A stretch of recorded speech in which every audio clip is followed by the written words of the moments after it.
My name is Dana Duarte and I'm from Colombia. My school is the Parsons School of Design and I study a master's in strategic design and management at Parsons. I've been following the Tishman Environment and Design Center for a lot of time, in fact, before coming to the US. And I thought it was a perfect combination of social justice, environmental and sustainability practices with design. So I realized I had this Aronson Fellowship opportunity and I decided to apply because I'm very interested in finding ways in which design joins with business but also with social matters. I think that's a very important combination that many companies and organizations right now need to have.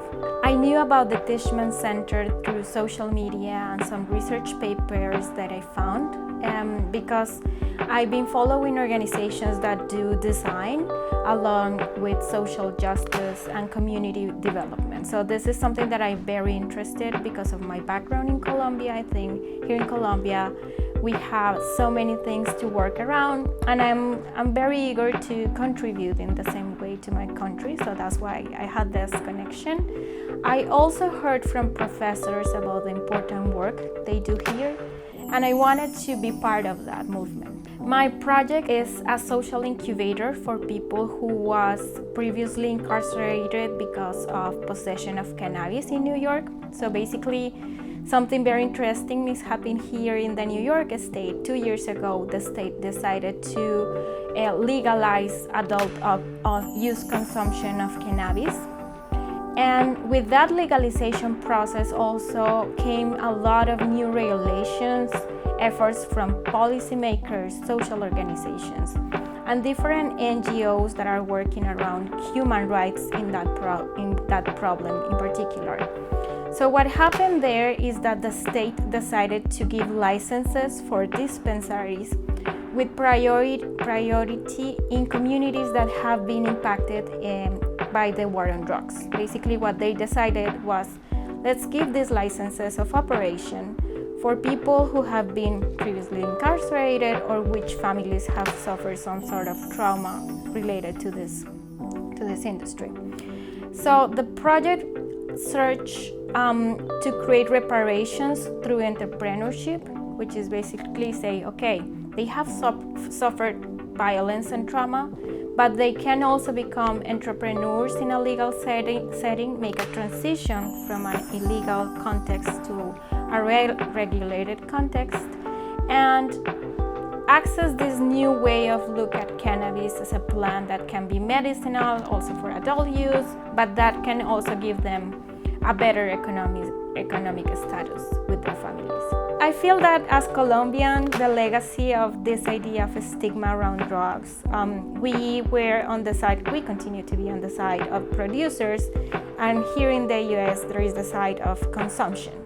So I firmly believe that the war on drugs is not working anywhere in the world, and there has to be a new approach to it that take into account communities, the people around it, the ones who have suffered also racial discrimination, prosecution, even the separation of communities because of this. I think it's a matter that has taken so many years, funds and efforts from so many people that I wanted to do something with it with design, because creativity can generate a solution for these complex problems. There are at least two things that I find more interesting about becoming a fellow. The first one is the opportunity to share with like-minded professionals that work in different aspects of social impact, environmental justice. I had the opportunity to share with anthropologists, sociologists, and people that also work in other community development projects that gave me a lot of ideas of how to approach this difficult topic because it's related to a lot of stigma. So they helped me to have a different view about it. They also gave me a lot of resources of how to approach this with the community.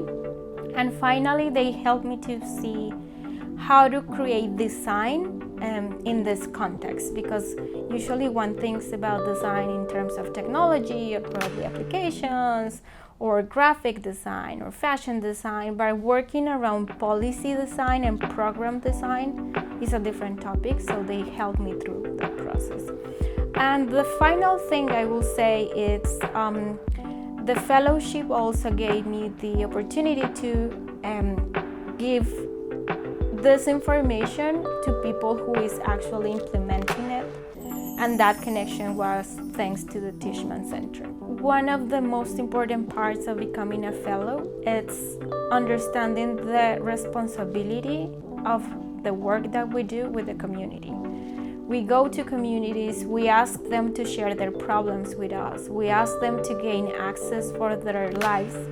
So we basically have to be mindful of the conditions that they live, the challenges they face, and at the same time be very mindful of giving them back something for their time, because they are opening their hearts and their stories for us. We need to help them in return. I think that's a very important responsibility that people that work or are part of the academia have to humanize those communities. It's not just like an object of a study, they are our partners, and as partners we need also to give something in return and help them grow, help them become better, help them learn what they need to learn. And if we don't know together, we can learn together with them. So that's also the mindset that I think we need to include in this kind of work.